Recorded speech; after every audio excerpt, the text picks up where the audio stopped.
નમસ્કાર, હું પ્રવીણ અને અભિનંદન તમામ ગુજરાતવાસીઓને. ચોમાસામાં ચૂંટણીનું ચોઘડિયું આવ્યું છે એટલે આકાશમાં વાદળો ગરજશે, જમીન પર નેતાઓ ગરજશે. વાદળો પણ બે પ્રકારના હોય છે, નેતાઓ કેટલા પ્રકારના હોય છે મતદારો જાણે છે.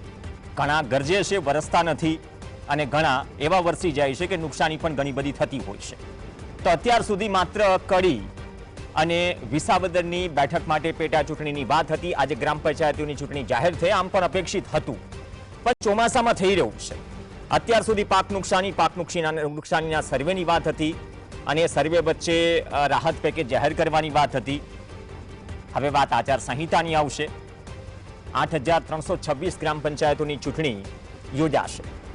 દેર આયે દુરસ્ત આયે, કેમ કે સ્થાનિક સ્વરાજ્યની ચૂંટણીઓમાં 27% ઓબીસી અનામતનો મુદ્દો, કમિશન પર કમિશન, વિશ્લેષણ, દાવપેચ, નિવેદનબાજી, આ ઘણું બધું જોયું. પણ સૌથી મોટો સવાલ એ છે કે એવી ઘણી ગ્રામ પંચાયત કે જે વહીવટદારના ભરોસે ચાલે છે, જ્યાં બલ્બ બદલવાના પણ ફાફા છે, તો ત્યાંના જે સ્થાનિકો છે તેમને તો એટલીસ્ટ રાહત થશે. લાંબા સમયથી અટકેલી લટકેલી ચૂંટણી યોજાઈ રહી છે. ઘણી જગ્યાએ તો વહીવટદારની એવી સ્થિતિ છે કે 2 કે 3 ગામ સંભાળતા હોય, તલાટી જ વહીવટદાર હોય. તો આ પરિસ્થિતિમાં આજે પ્રેસ કોન્ફરન્સ છે અને ચોઘડિયું નીકળ્યું છે 22 જૂનનું ગ્રામ પંચાયતની ચૂંટણી થશે. સૌથી વધારે બનાસકાંઠામાં 617 જે પંચાયત છે ગ્રામ પંચાયત ચૂંટણી થશે અને સૌથી ઓછી પોરબંદરમાં 56 ગ્રામ પંચાયતની ચૂંટણી યોજાશે. પણ આ તમામ વચ્ચે સવાલ એ છે કે જે વિસાવદરમાં થયું અથવા તો કડીમાં થયું, ભૂતકાળમાં પણ થયું હોય, તો ભૂતકાળમાં તો દ્વારકામાં લગભગ 2.5-3 વર્ષ સુધી દ્વારકા વિધાનસભાની જનતા વગર ધારાસભ્યએ રહી. વિસાવદરમાં તો ઉલટો જ વાયરો ફૂંકાઈ રહ્યો છે. આમ તો અત્યારના વાયરામાં તમામ કેરીઓ ખરી પડી, મોર પણ ખરી પડ્યા અને નુકસાની બેશુમાર છે. પણ વિસાવદરમાં સૌથી પહેલા હર્ષદ રીબડિયા, કોંગ્રેસના ધારાસભ્ય, ખભે જોટો એટલે કે 2 નાળવાળી ડબલ ટ્રેપ લટકાડીને ફરતા અને ખેડૂતોના નેતા કહેવાતા, જ્યારે ફાળિયું ઉતારીને કમલમમાં ખેસ બદલે છે, તે બાદ સવાલ એ ઉભો થાય છે આમ આદમી પાર્ટીના ધારાસભ્ય જે ચૂંટાઈને આવે છે, હર્ષદ રીબડિયા તો હાર્યા, પરંતુ આમ આદમી પાર્ટીના ધારાસભ્ય પણ ભાજપ જોઈન કરે છે અને બાદમાં ત્યાં બેઠક ખાલી, ચૂંટણી થશે. હવે સેન્સ પ્રક્રિયા થઈ તો કોંગ્રેસમાંથી આવેલા હર્ષદ રીબડિયા અને આમ આદમી પાર્ટીમાંથી આવેલા ભૂપત ભાયાણી બંનેએ દાવેદારી નોંધાવી છે. નામ કિરીટ પટેલનું પણ ચર્ચાઈ રહ્યું છે. તો આ બધી જ વસ્તુઓ વાયુ વેગે પ્રસરી રહી છે, બધું જ થશે. પણ ચોમાસામાં સવાલ એ પણ છે, એક બીજા દ્રશ્યો પણ જોવા મળશે કદાચ. એક તરફ વાવણી થશે, એક તરફ વોટિંગ થશે, એક તરફ મતદાન બૂથ બહાર લાઈન લાગશે અને બીજી તરફ જે સહકારી મંડળીઓ છે, ડેપો છે, ત્યાં ખાતર માટે ડીએપીની લાઈન લાગશે. એ પણ ગુજરાત માટે નવી વાત નથી.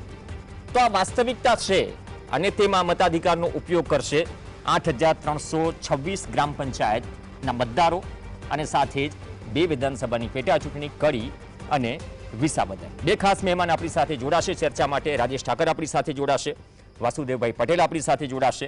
બંનેનું સ્વાગત છે. રાજેશભાઈ, આપથી શરૂઆત કરીએ. ચોમાસામાં ચૂંટણીનું ચોઘડિયું નીકળ્યું છે. 2 વિધાનસભાની પેટા ચૂંટણી તો હતી જ, હવે ગ્રામ પંચાયતોની છે.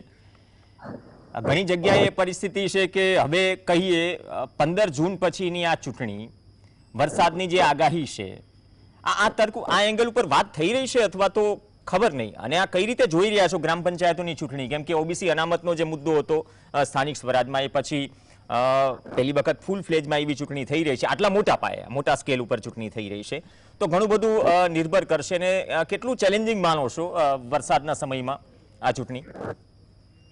ના, એટલે આ ચૂંટણીઓને જે છે એ 15-20 દિવસ આગળ કરાવી શકાયું હોત, એટલે કે જૂનના પહેલા પખવાડિયામાં પૂરી થઈ જાય એ રીતે કરાવી શક્યું હોત, જેના કારણે વરસાદ છે એ એના મતદાન ઉપર, કાં તો લોકો ખેતીની અંદર, ગ્રામ્ય વિસ્તારમાં જયારે ચૂંટણી થતી હોય ત્યારે ખેતીનું પણ ધ્યાન રાખવાનું, એટલે વાવણીનો સમય હોય, એની અંદર મતદાન ઉપર એની અસર ના પડે. પણ તમે કીધું કે વરસાદ પડે ને જેમ પેલા દેડકા બહાર આવે, એવી રીતે હવે રાજનીતિક દેડકાઓ જે છે એ ડ્રાઉં કરતા બહાર આવશે. અને જે ગ્રામ પંચાયતોના પ્રશ્નો છે કે વિસાવદર જેવો એક પ્રશ્ન છે કે જ્યાં જે ચૂંટાય એ ભારતીય જનતા પાર્ટીમાં જતો રહે, એટલે ત્યાંના ધારાસભ્યો જે છે એ ચૂંટાય છે એક પક્ષમાંથી, મેન્ડેટ લે છે એક પક્ષમાંથી અને પછી પક્ષ બદલી કાઢે છે. એટલે ત્યાંની પ્રજા એ પ્રતિનિધિત્વ વિહોણી રહે.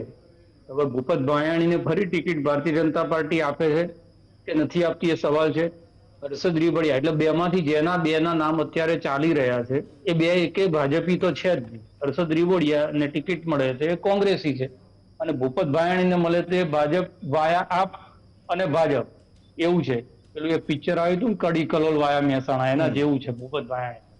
એટલે એ બે વિધાનસભાની ચૂંટણી છે આખો એક જુદો વિષય છે. પણ જયારે 8,000 8,500 જેટલા ગામડાની અંદર ગ્રામ પંચાયતની ચૂંટણી થતી હોય ને આપણે એમ કહેતા હોઈએ કે લોકતંત્ર છે એનું હૃદય જે છે એ ગ્રામ સ્વરાજની અંદર ધબકતું હોય છે અને ગ્રામ સ્વરાજની જે કલ્પના છે એના આધાર ઉપર જ આખા એ લોકતંત્રના માળખાનું કે ભાઈ દેશમાં ગમે તે વડાપ્રધાન હોય કે રાજ્યમાં ગમે તે મુખ્યમંત્રી હોય, ગામનો વડો જે છે એ ગામનો જ હોય, એ ક્યાંયથી બહારથી આવે નહીં. એટલે ગામનું રાજ ગામના હાથમાં, આ એક કલ્પના હતી અને કલ્પનાના આધાર ઉપર આ સ્થાનિક સ્વરાજની ચૂંટણીઓ એ યોજાય અને એમાં બી પક્ષના મેન્ડેટ ઉપર નહીં કરાવી ચૂંટણી. હવે તો લગભગ બધા પાર્ટી પ્રેરિત ઉમેદવાર તરીકે ખેસ નાખીને ગ્રામ પંચાયતની ચૂંટણીઓ લડતા થઈ ગયા છે. પણ સિમ્બોલ ઉપર મોટા ભાગે લડાતી નથી. એ એટલા જ માટે છે કે ગામની અંદર રાજકારણ ના ઘૂસે, ગામની અંદર પક્ષાપક્ષીના કારણે મતભેદ ના થાય. એટલે ચૂંટણીઓ પૂરી થાય પછી ગામનું ભલું બધા સાથે બેસીને, ગામના ચોરો એટલે પંચાયત એની અંદર બેસી અને કરે. તમે કીધું એ વાત સાચી છે કે બહુ બધા ગામડા એવા છે કે જેનો વહીવટ જે છે એ વહીવટદારોના હાથમાં છે. વહીવટદારોની સ્થિતિ એવી છે, આમ આપણે બેરોજગારીની વાતો કરીએ છીએ, બીજી બાજુ એક તલાટી 3-3, 4-4 ગામ છે એ સંભાળતા હોય છે અને એમાં 1 કલાક 2 કલાક આવીને બેસે, સરપંચના બધાની જોડે બેસી અને જે તે જિલ્લા પંચાયત, તાલુકા પંચાયતની ગ્રાન્ટો હોય એના વહીવટો કરવા સિવાય બીજો કઈ કામ થતું નથી.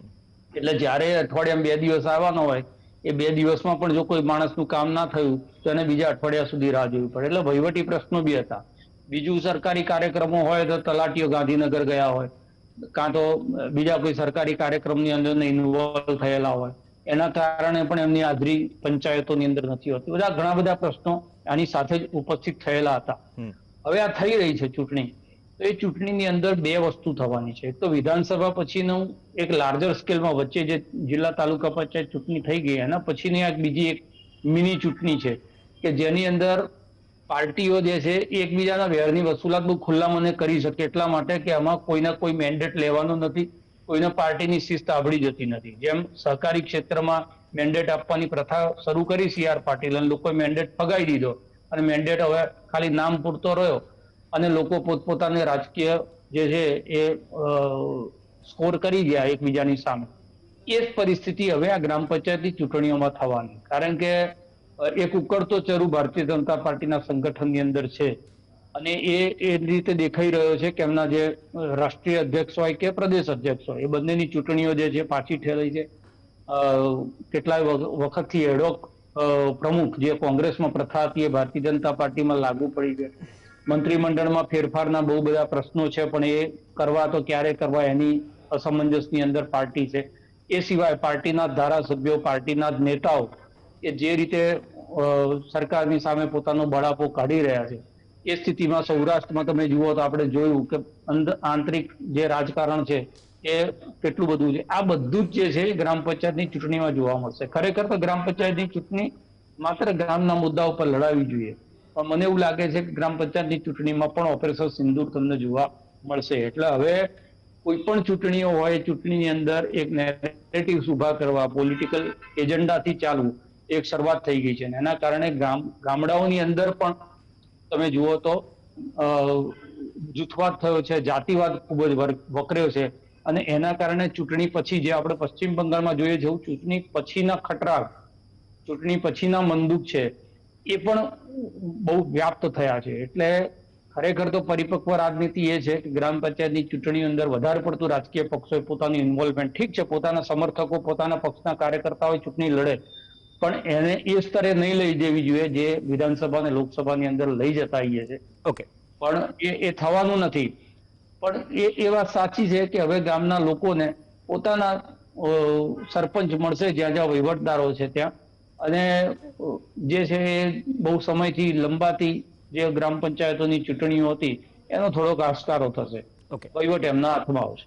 ઓકે, બહુ સારી વાત કરી તમે ગ્રામ પંચાયત અને કેમ લોકશાહીમાં ગ્રામ પંચાયતનો જે ઢાંચો છે એ મજબૂત હોવો જરૂરી છે અને લોકોએ પણ શું વાસુદેવભાઈ સમજવું પડશે કે જે નેતાઓ કદાચ એટલું જ સટીકતાથી જ્યારે સત્તાને સવાલ કરે છે અને બાદમાં આટલા બધા મુદ્દાઓ સાથે સવાલ કરે છે તો તમને એવું લાગે કે નહીં આ અમારા મુદ્દા ઉઠાવી રહ્યા છે અને પછી જ પક્ષપલટો કર્યા પછી ઝૂકીને અભિવાદન ઝીલે છે.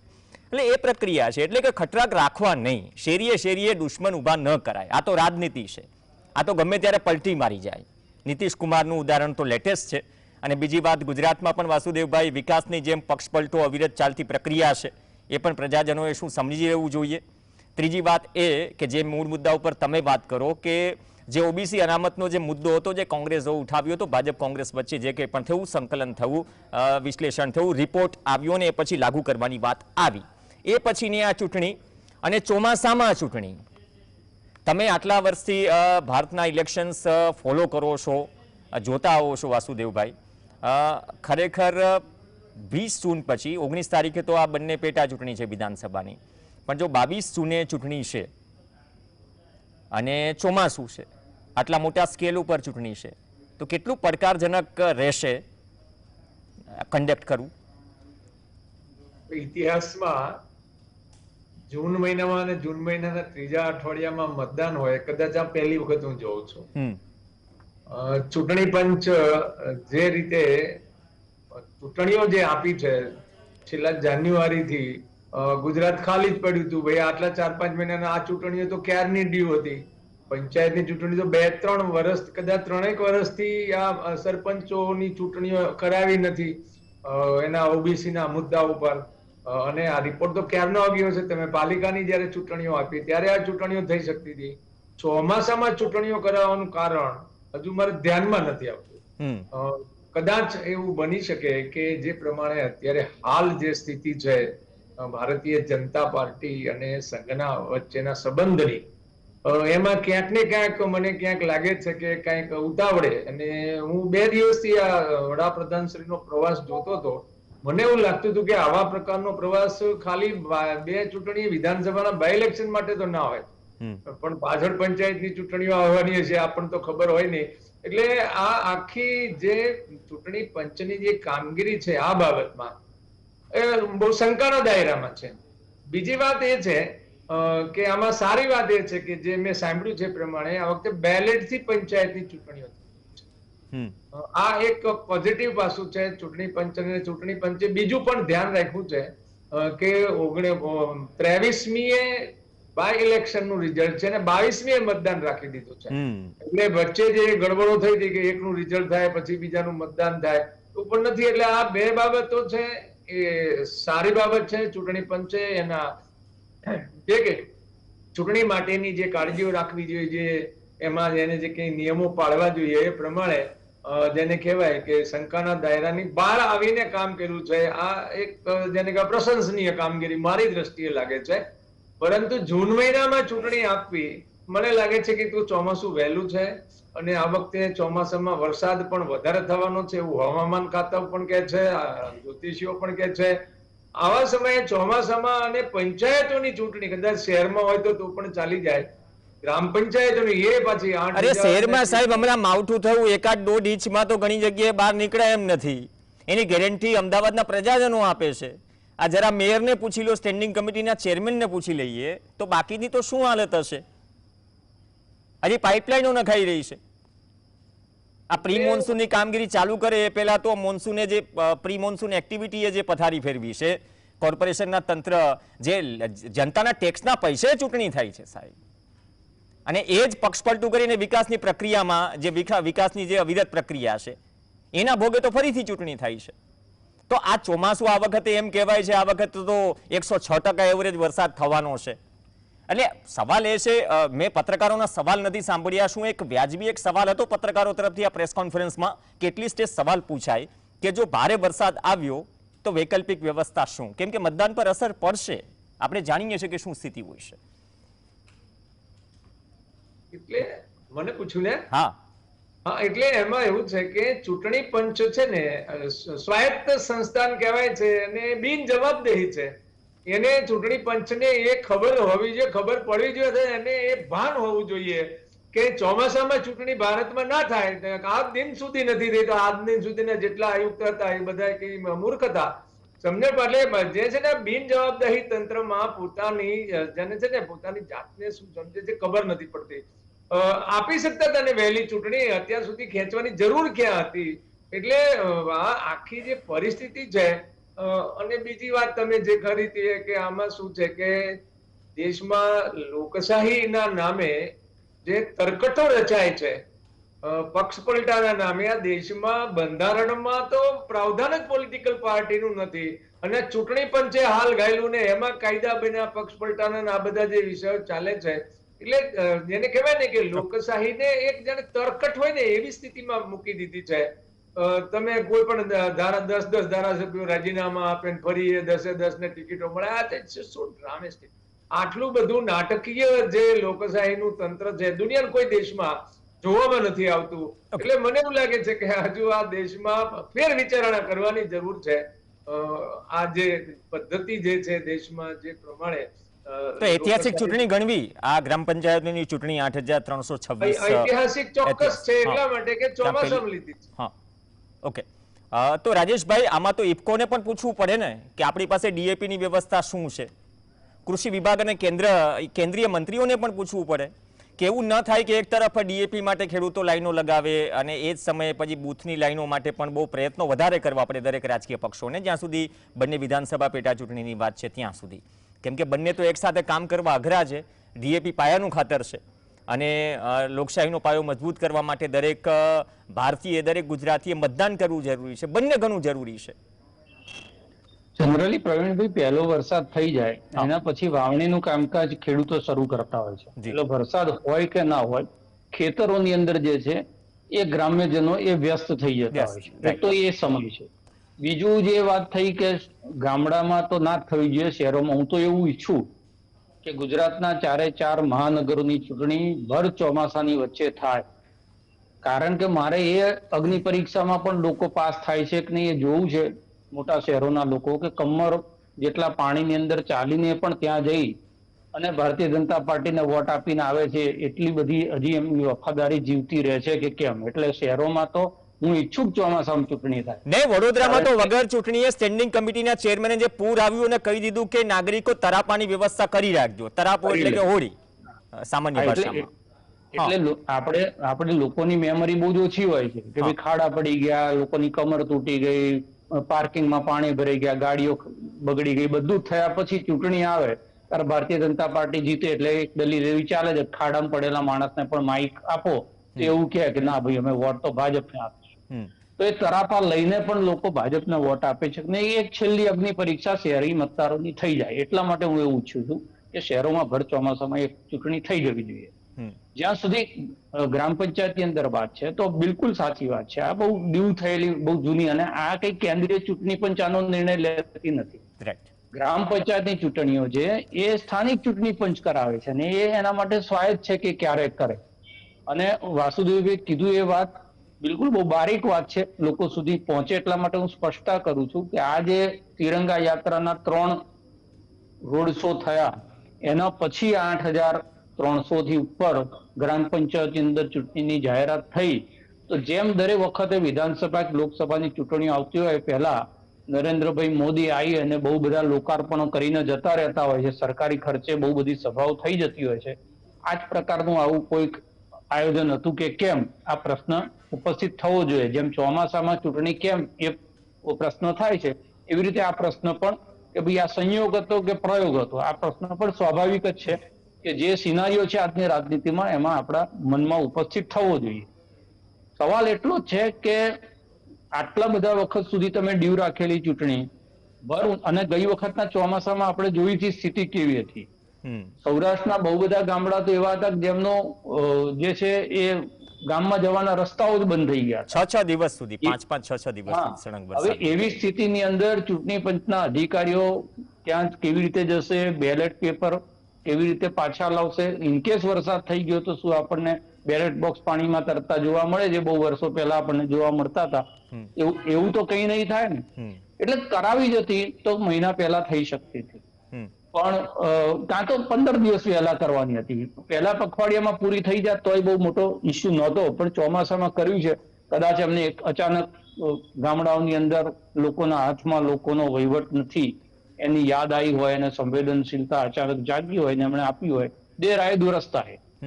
પણ આ જે ચૂંટણી, જેમ આપણે નગર પંચાયત ચૂંટણીમાં કહેતા હતા કે ન ઘર નળ ગટર અને રસ્તા, આવી જ રીતે ગ્રામ પંચાયતની ચૂંટણીઓ એમના ગામડાની ભૂમિકાને લઈ અને ગ્રામ્ય જે પ્રશ્નો છે, ખેડૂતોના જે પ્રશ્નો છે, એ પ્રશ્નોને લઈને લડાય. અને ગામનું ભલું શેમાં છે, દેશનું ભલું શેમાં છે, તો આપણે બહુ ચર્ચા કરતા જઈએ છીએ, પણ ગામનું ભલું શેમાં છે, એટલે ગામના સીમાડાઓની વચ્ચેના પ્રશ્નો લઈ આ ચૂંટણીઓ લડાય તો મને એવું લાગે છે કે સારું છે. બાકી જો એની અંદર પણ આ ઓપરેશન સિંદૂરની છાંટ જોવા મળે તો પછી એ ગ્રામ પંચાયતની ચૂંટણીનું જે સેન્સ છે, એનું જે હાર્ટ છે, જે મેં કીધું ને કે ગ્રામ સ્વરાજની જે કલ્પના હતી ગાંધીજીની, એ ક્યાંક પૂરી થતી ના દેખાય. ઓકે, હવે વાસુદેવભાઈ 2 મિનિટનો સમય છે, બહુ સટીક અને એક એવો યક્ષ પ્રશ્ન, કેમ કે ચૂંટણીઓ જાહેર થાય આચારસંહિતા લાગે. આચારસંહિતામાં ઘણા કામ અટવાયેલા રહે. અત્યારે જે પરિસ્થિતિઓ ચાલી રહી છે, માવઠા પર માવઠું, જે પાક નુકસાની છે, જે ડાંગર હજુ સુકાઈ નથી, સ્ટેટ હાઈવે ઉપર સુકાઈ રહી છે ઘણી જગ્યાએ દક્ષિણ ગુજરાતમાં, એમાં સર્વેની બધી જ વાતો કૃષિ મંત્રી દર વખતે કરે છે. તો રાહત પેકેજ તો તમને ખરીફ સિઝન પહેલા મળશે ને, એનો મતલબ એમ થયો કે ડિક્લેર કરશે સરકાર. આચારસંહિતાની વાત આવી ગઈ, એ થોડું ક્લિયર કરી દઈએ, એટલે કે જે મહત્વની બાબતો છે હવે એ પણ અટકી જશે, જે દરેક ચૂંટણી પહેલા થાય છે, કે માત્ર જાહેરાત થઈ જશે અને ચૂંટણી પછી એ બધી પ્રક્રિયા. વાસુદેવભાઈ. એટલે આચાર સંહિતા લાગી એટલે આજે જે પ્રમાણે તારીખો આપી છે, હજુ 2-3 દિવસ બાકી છે. ઓકે, પણ મને એવું લાગે છે કે આ આચાર સંહિતાના કારણે આ બધું અટવાઈ જશે અને ખરેખર જે જરૂરિયાતના કામો છે, જે ખરીફ સિઝન પહેલા જો રાહત ખેડૂતોને મળી જાય તો એને ખરીફ પાકમાં અને પોતાના વાવેતર કરવામાં જે કંઈ જરૂર પડે બિયારણ ખાતરની, એમાં એને કામ લાગે. પણ મને એવું લાગે છે કે એવો કઈ વિચાર, લાંબો વિચાર આ દેશના ચૂંટણી જાહેર થઈ ગઈ એટલે ઓટોમેટિક આચારસંહિતા લાગુ થઈ ગઈ. હવે સરકાર કોઈ નિર્ણય કરી શકે એમ નથી. વાસુદેવભાઈ, એ જ કોમન સવાલ હતો, કેમ કે પહેલા વિધાનસભાની ચૂંટણી 2 પેટા ચૂંટણી જાહેર થઈ, હવે ગ્રામ પંચાયતોની થઈ છે, તો ઓટોમેટિકલી એ વસ્તુ અમલમાં આવી જાય છે. એટલે હવે જાહેરાત પણ શક્ય નથી ને, હું સમજવું એ હતું. હા, એટલે જાહેરાત નહીં થાય એટલે ખેડૂતોને મુશ્કેલી છે.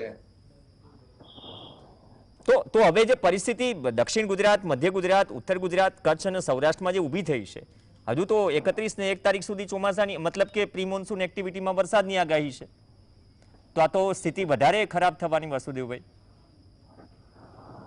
અમે તંત્રને ક્યાં કોઈની પડી છે પ્રજાની? તંત્રને તો પોતાને જે કરવું છે અને જે સૂચના મળે છે એ પ્રમાણે તારીખો જાહેર કરીને કરશે. એમાં મુશ્કેલી પડશે તો કોને પડશે? ખેડૂતોને પડશે, અથવા તો જેને ભોગવવાનું આવશે એને પડશે. તંત્રને શું છે? અમને એવો કઈ લાંબો વિચાર કરતા હોય લોકશાહીમાં તંત્રએ જે રીતે, કારણ કે લોકતંત્ર હોય છે ને, આમાં આપણા દેશમાં તો રાજતંત્ર છે, કારણ કે એની પાસે ડિસ્ક્રિશનરી પાવર છે, જે એને વિવેકાધીન જે સત્તાઓ મળી છે, સત્તાઓનો દુરુપયોગ કરી શકે છે. એટલે લોકતંત્ર છે જ નહીં ને, એટલે લોકોની ચિંતા કરવાની એમને જરૂર જ નથી. તો એમની મસ્તીમાં ચાલે. ના, આપણે લોકતાંત્રિક દેશ છીએ, એમાં લોકતાંત્રિક દેશમાં લોકતંત્રની જે વ્યાખ્યા છે કેટલી પરિપૂર્ણ થાય છે, અથવા તો નાગરિકો અને કેટલી અનુભૂતિ થાય છે, એ પણ જરૂરી છે. રાઈટ રાજેશભાઈ, 1 મિનિટનો સમય છે. રાજેશભાઈ. જી, હા, એટલે બિલકુલ સાચી વાત છે કે ભાઈ લોકતંત્રને જીવતું રાખવાની જવાબદારી જે છે એ રાજકીય પક્ષોની છે, એના કરતા વધારે લોકોની છે. અને જ્યારે લોકો જે છે એ લોકતંત્ર ના બદલે કોઈ વ્યક્તિતંત્ર તરફ જાય, કાં તો કોઈ પક્ષતંત્ર તરફ જાય અને પોતાના જે બેઝિક મુદ્દાઓ છે એ બેઝિક મુદ્દાઓને અવગણી અને કોઈ વ્યક્તિ પ્રેમમાં, કોઈ નેતૃત્વ પ્રેમમાં, કોઈ પાર્ટીના પ્રેમમાં, કોઈ સિમ્બોલના પ્રેમમાં વોટિંગ કરે અને લોકતંત્ર નબળું પડે, તેના માટે હું જવાબદાર રાજકીય પક્ષો કરતા લોકોને વધારે ગણું છું. કારણ કે લોકો માટે લોકોનું અને લોકો વડે ચાલતું, તો લોકો વડે ચાલતું તંત્ર એટલે તમને 5 વર્ષે જે અધિકાર મળે છે એ અધિકારનો તમે જયારે પરિપક્વતા પૂર્ણ ઉપયોગ નથી કરતા અને લોકતંત્ર દાખલા તરીકે પણ નબળું પડે છે. એના માટે મહદ અંશે લોકો જવાબદાર. ઓકે, તો બહુ સારી વાત. પણ ચોમાસામાં ચૂંટણીનું ચોઘડિયું આવ્યું છે, તો અપેક્ષા રાખીએ કે આ વખતે ડીએપીની લાઈનો ન લાગે. હજી ઘણો સમય બાકી છે અને ચોમાસામાં જો વધારે વરસાદ પડશે તો એ વ્યવસ્થાના ભાગરૂપે જે મતદાર છે પોતાનો મતાધિકારનો ઉપયોગ કરવા જશે તો ત્યાં એક પડકારો છે અને અપેક્ષા રાખીએ કે વરસાદ પણ એક તરફ વરસાદની તાતી જરૂર છે આ ગાળામાં કે સમયસર વાવણી થાય જ્યાં વરસાદ નથી પડ્યો અથવા તો બીજો રાઉન્ડ વરસાદનો શરૂ થાય. પણ જે રીતે વાસુદેવભાઈએ કહ્યું કે ઐતિહાસિક ચૂંટણી એટલા માટે કેમ કે ચોમાસામાં 15 જૂન પછી કોઈ આટલા મોટા સ્કેલ ઉપર ચૂંટણી થઈ રહી છે અને એ પણ ગ્રામ પંચાયતોની ચૂંટણી થઈ રહી છે. અપેક્ષા રાખીએ કે જે ઈવીએમની વાત ચાલી રહી છે, 2 પેટા ચૂંટણી તો ઈવીએમથી થશે વિધાનસભાની, અહીંયા બેલેટથી થશે ગ્રામ પંચાયતની ચૂંટણી. પણ જે લોકશાહીમાં ખરા મૂલ્યો છે એ આદર્શોને વળગી રહીને દરેક મતદાર પોતાના મતાધિકારનો ઉપયોગ કરે અને નેતાઓ તો ગરજતા રહેશે, રાજેશભાઈએ કહ્યું એમ, પણ વાદળો પણ સરખા ગરજે, નેતા જેવું ન કરે, વ્યવસ્થિત વરસે તો ખરીફ સિઝન પણ સારી જાય એ જ અપેક્ષા સાથે અને આ ચૂંટણી દરમિયાન વરસાદ બહુ ડિસ્ટર્બ ન કરે, હવે તો ચૂંટણી જાહેર થઈ ગઈ છે એ જ અપેક્ષા સાથે ધન્યવાદ રાજેશભાઈ અને વાસુદેવભાઈ ચર્ચામાં જોડાયા. આ સાથે જ ચર્ચામાં હાલ બસ આટલું જ. નમસ્કાર.